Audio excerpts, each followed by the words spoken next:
మార్కాపురంలో bus దగ్ధం కావటం చాలా దురదృష్టకరమని రాష్ట్ర సాంఘిక సంక్షేమ శాఖ మంత్రి డోలాశ్రీ బాలవీరాంజనేయ స్వామి, రాష్ట్ర విద్యుత్ శాఖ మంత్రి గొట్టిపాటి రవికుమార్ పేర్కొన్నారు. బస్సు దగ్ధంలో గాయపడి ఒంగోలులోని జీజీహెచ్లో చికిత్స పొందుతున్న 16 మంది క్షతగాత్రులను మంత్రి స్వామి, రవికుమార్, ఒంగోలు శాసనసభ్యులు దామచర్ల జనార్దన్ రావు, సంతనూతలపాడు శాసనసభ్యులు బిఎన్ విజయ్ కుమార్, కందుకూరు శాసనసభ్యులు ఇంటూరు నాగేశ్వరరావు పరామర్శించారు. అనంతరం మంత్రి స్వామి మీడియాతో మాట్లాడుతూ మార్కాపురంలో బస్సు ప్రమాద ఘటనను ముఖ్యమంత్రి మొదలుకుని ప్రధానమంత్రి వరకు స్పందించారన్నారు. ఈ ప్రమాదంలో 14 మంది మరణించడం దురదృష్టకరమన్నారు. ఈ ప్రమాదం జరిగిన వెంటనే స్పందించిన వారికి మంత్రి స్వామి ధన్యవాదాలు తెలిపారు. మంత్రి రవికుమార్ మాట్లాడుతూ మార్కాపురంలో జరిగిన సంఘటన బాధాకరమన్నారు. వారంతా కోలుకుని ఇంటికి వెళ్లే వరకు ప్రభుత్వం బాధ్యత తీసుకుంటుందన్నారు. ప్రతి పేషెంట్ ని తాము పలకరించగా వైద్య సేవలు బాగా అందుతున్నాయని తెలిపారు అన్నారు.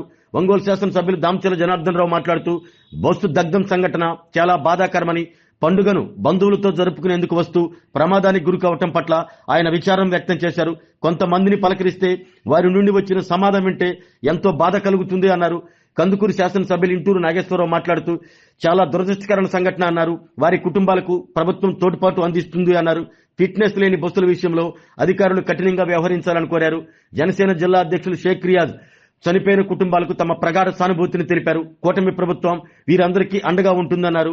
బీజేపీ జిల్లా అధ్యక్షుడు సగ్గం శ్రీనివాసరావు మాట్లాడుతూ బస్సు ప్రమాద ఘటన దురదృష్టకరమని, బాధితులకు కూటమి ప్రభుత్వం అండగా ఉంటుందని తెలిపారు.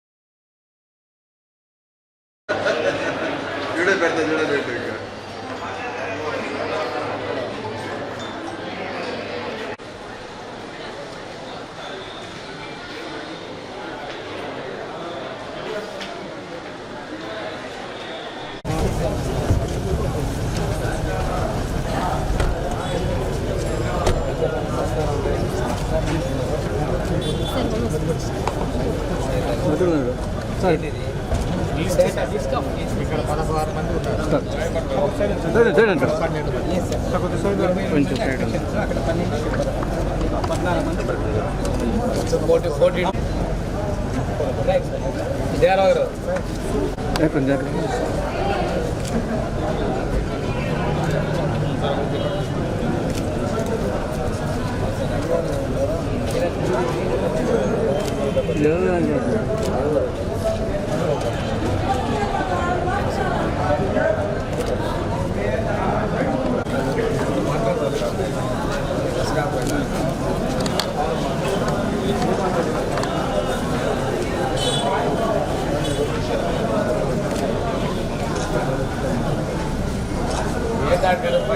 Water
emergency.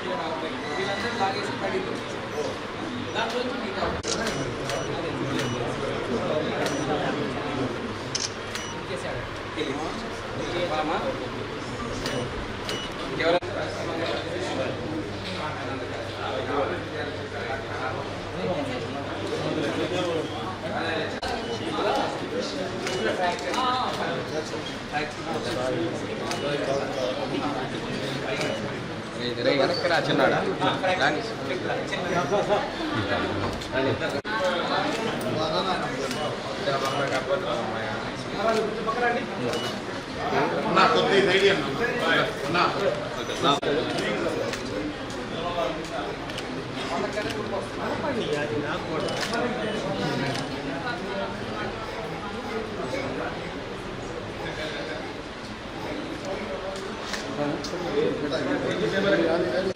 తమ్ముడు వెనక పెడతాము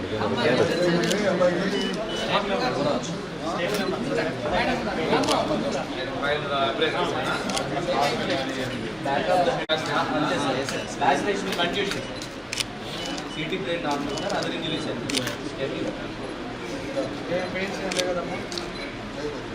నొప్పులు ఉన్నాయి.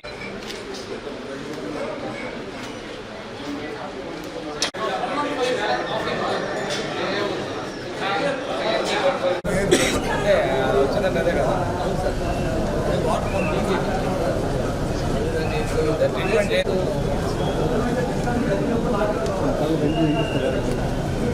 ఎవరు అవసరం లేదండి సార్ రమ్మంటున్నాడు చెప్పాను ఆడే తీసుకునే వాళ్ళం కదా.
అన్న ముందుకెళ్ళండి.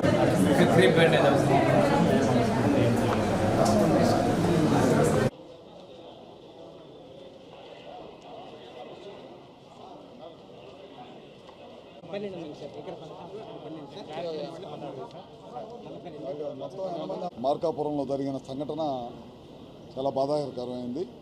దాదాపు 14 మంది చనిపోయారు. అందులో ఒక చిన్న పాప కూడా ఉంది. ఇది కాకుండా మిగతా వాళ్ళందరూ కొంతమంది ఇక్కడ హాస్పిటల్లో మన ఒంగోలు హాస్పిటల్లో ఉన్నారు. అట్లానే మనకి మార్కాపురం హాస్పిటల్ కూడా దాదాపు కొంతమంది ఉండటం జరిగింది. వాళ్ళందరికీ కూడా మంచి వైద్యం అందిస్తూ ఉంది ప్రభుత్వం. వాళ్ళందరూ కూడా కోలుకొని ఇంటికి వెళ్ళిన దాకా ప్రభుత్వమే బాధ్యత తీసుకునిద్దని చెప్పి కూడా ముఖ్యమంత్రి గారు చెప్పారు. మేమందరం కూడా క్యాబినెట్లో ఉన్నాం. క్యాబినెట్లో ఉన్నప్పుడు చనిపోయిన కుటుంబాలకు అందరూ కూడా క్యాబినెట్గా కూడా వాళ్ళ కుటుంబాలకు అందరూ కూడా ధైర్యంగా ఉంటామని చెప్పి ముఖ్యమంత్రి గారు చెప్పన్నారు. అదేవిధంగా వాళ్ళకి సంతాపం కూడా తెలియజేయడం జరిగిందనమాట. తప్పకుండా మన హాస్పిటల్లో డాక్టర్స్ కానీ వీళ్ళందరినీ కూడా ఇప్పుడు వెళ్ళి ప్రతి పేషెంట్ని మేమందరం కూడా వెళ్ళి పలకరించడం జరిగింది. ఏ విధంగా సదుపాయాలు ఉన్నాయి, వైద్య సేవలు ఏ విధంగా అందుతున్నాయి అంటే బాగుందని చెప్పారు. ఇక్కడ కనుక ఏమైనా ఇబ్బంది ఉంటే కనుక ఇంకా మెరుగైన హాస్పిటల్లో పంపిస్తామంటే అవసరం లేదు, ఇక్కడ బాగానే ఉందని చెప్పడం కూడా జరిగిందనమాట. అదే కాకుండా ప్రతి చనిపోయిన కుటుంబానికి రాష్ట్ర ప్రభుత్వం ముఖ్యమంత్రి నారా చంద్రబాబు నాయుడు గారు 5 లక్షల రూపాయలు ఇద్దామని చెప్పారు. అదేవిధంగా హాస్పిటల్లో ఉన్న వాళ్ళకి 2 లక్షలు ఇద్దామని చెప్పారు. అదేవిధంగా ప్రధానమంత్రి గారి దగ్గర నుంచి కూడా 2 లక్షలు ఏమన్నా చనిపోయిన వారికి 50,000 రూపాయలు ఏమన్నా మళ్ళీ దెబ్బలు తగిలిన వాళ్ళకి అందరూ కూడా ఎక్సైజ్ చేయించి వాళ్ళందరూ కూడా కుటుంబాలకు అండగా ఉంటుందని చెప్పి కూడా ఈ ప్రభుత్వం తెలియజేసుకుంటూ జాగ్రత్తగా ఉండాల్సిన అవసరం ఉంది. రోడ్లు వైడన్ చేశారు, వేగవంతంగా నడుపుతూ ఉన్నారు బస్సులన్నీ కూడా. చాలా ట్రాన్స్పోర్ట్ వాళ్ళు కానీ మిగతా డిపార్ట్మెంట్ వాళ్ళు కానీ ఎప్పటికప్పుడు జాగ్రత్తలు తీసుకొని రోడ్డు మీద ఇట్లాంటి యాక్సిడెంట్స్ జరిగితే వాళ్ళ కుటుంబాలు దెబ్బతింటాయి. ఇప్పుడు చూసాం, చాలామందిని పలకరించాం. కొడుకు బతుకుంటే అమ్మ చనిపోయింది, కొంతమంది ఒక అతను ఉన్నాడు వాళ్ళ భార్య చనిపోయిందని చెప్తున్నాడు, వాళ్ళ నాయనమ్మ చనిపోయిందని చెప్తా ఉన్నారు. అందరూ కూడా కూలి పనులకు వెళ్ళి పని చేసుకొని బతికేవాళ్ళు అనమాట. అందుకని చాలా జాగ్రత్తగా ఉండాల్సిన అవసరం ఉందని చెప్పి కూడా తెలియజేసుకుంటూ చాలా తీసుకుంటాం. నిన్న ఉదయం మార్కాపురంలో జరిగినటువంటి సంఘటన చాలా దురదృష్టకరం. ఇది ప్రజలందరినీ కూడా దిగ్భ్రాంతికి గురి చేసింది. ఈ సంఘటన జరిగిన వెంటనే అధికార యంత్రాంగం, పోలీసులు, రెవెన్యూ వాళ్ళందరూ కూడా తక్షణం స్పందించారు. అదేవిధంగా వైద్య సేవలు కూడా వెంటనే మార్కాపురం ప్రాంతాలు అందించడం జరిగింది. స్థానికంగా ఉన్న ప్రజాప్రతినిధుల్లో మా మార్కాపురం ఎమ్మెల్యే, అదేవిధంగా కనిగిరి ఎమ్మెల్యే వీళ్ళందరూ కూడా సహాయ చర్యల్లో వెంటనే కూడా నిమగ్నమైపోయారు వచ్చి. కానీ ఈ సంఘటన జరిగిన సందర్భంలో మనకి 14 ప్రాణాలు పోవటం అందరినీ కలిసివేసింది. సంఘటన జరిగిన వెంటనే ఉదయాన్నే ముఖ్యమంత్రి గారు శ్రీ నారా చంద్రబాబు నాయుడు గారు, ఐటీ శాఖ మంత్రులు నారా లోకేష్ గారు, నాతోటి రవి గారితో కూడా మాట్లాడడం జరిగింది. డిజాస్టర్ మేనేజ్మెంట్ హోమ్ మినిస్టర్ గారు అనిత గారిని, ట్రాన్స్పోర్ట్ మినిస్టరు రాంప్రసాద్ రెడ్డి గారిని, ఎందుకంటే సంబంధిత శాఖలు కాబట్టి తక్షణం వెళ్ళి ఎంక్వైరీ చేసి ఈ సహాయ చర్యలో పాల్గొనమని పంపించడం జరిగింది. తర్వాత ప్రభుత్వం తరఫున కూడా మెరుగైన వైద్యం అవసరమైతే గుంటూరు కానీ విజయవాడ కానీ తీసుకొచ్చేయాలని చెప్పి చేశారు. అయినప్పటికీ మన ప్రభుత్వ వైద్యశాలనే నిన్న ఒంగోలులో ఇక్కడ 16 మందిని అడ్మిట్ చేశారు, సర్జరీస్ అవసరమైన సర్జరీస్ చేశారు.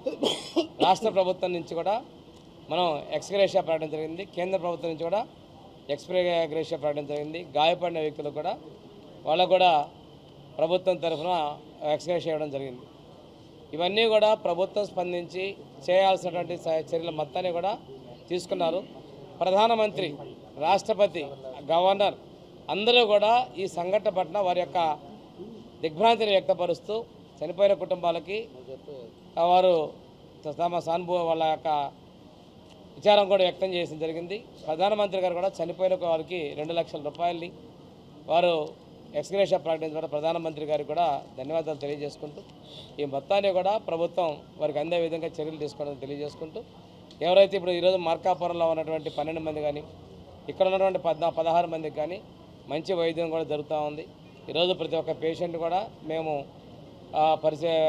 వ్యక్తిగతంగా అందరినీ కూడా పలకరించి ధైర్యం చెప్పడం జరిగింది.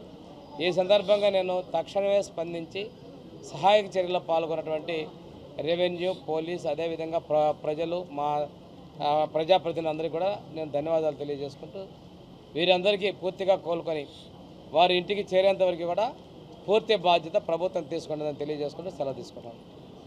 ఆరోగ్యమే మహాభాగ్యం అంటారు, కానీ ఆరోగ్యాన్ని నమ్మకంగా కాపాడే స్థానం ఎక్కడ? ఇది ఒంగోలులో మీకు దగ్గరగా మన Venkataramana nursing home private limited. Caring your life 54 ఏళ్ల విశ్వాసంతో ఇది ఒక హాస్పిటల్ కాదు, ఇది ఒక విశ్వాసం. 3 తరాలుగా వేలాది కుటుంబాలను ఆరోగ్యంగా నిలిపిన ఆదరణ. మా నిపుణుల వైద్య బృందం మా దగ్గర అనుభవం కలిగిన బృందంలో అందించే సేవలు neuro surgery, general medicine, diabetes, pulmonologist, general surgery, ophthalmology, urology, orthopedic, ENT, pediatrics, dental surgery, anaesthesiology, gynaecology, cardiology, emergency మరియు క్రిటికల్ కేర్. ఒంగోలులో ఆరోగ్యానికి ఒక కొత్త శకం ప్రారంభమవుతుంది. వెంకటరమణ ఐ హాస్పిటల్ ప్రారంభించబడింది. కంటి ఆరోగ్యానికి ప్రత్యేక పరిష్కారంగా ప్రభుత్వ ఉద్యోగులు, రిటైర్డ్ ఉద్యోగులు మరియు వారి కుటుంబ సభ్యుల కోసం ఈహెచ్ఎస్ ద్వారా వైద్యం. క్యాష్లెస్ సేవలు Medi Assist, Star, GHPL, Aditya Birla, Bajaj Allianz మరియు ఇతర ప్రముఖ హెల్త్ స్కీమ్లు అందుబాటులో ఉన్నాయి. ఆరోగ్యశ్రీ, డాక్టర్ ఎన్టీఆర్ వైద్య సేవా నిధి అందుబాటులో ఉన్నాయి. చిరునామా ఆర్టీసీ బస్టాండ్ ఎదురుగా, Kurnool road, Ongole. Phone number 08592282623, cell number 9100679099. Eye hospital number 9866484770. Website www.venkatramannursing.com. Facebook www.facebook.com/pkrnh. Venkataramana nursing home, 3 తరాల విశ్వాసం, నూతనతతో కూడిన సేవ. మేము కేవలం చికిత్స చేయము, మేము శ్రద్ధ వహిస్తాం, పరిరక్షిస్తాం. సేవ చేయడం మాకు ధ్యేయం.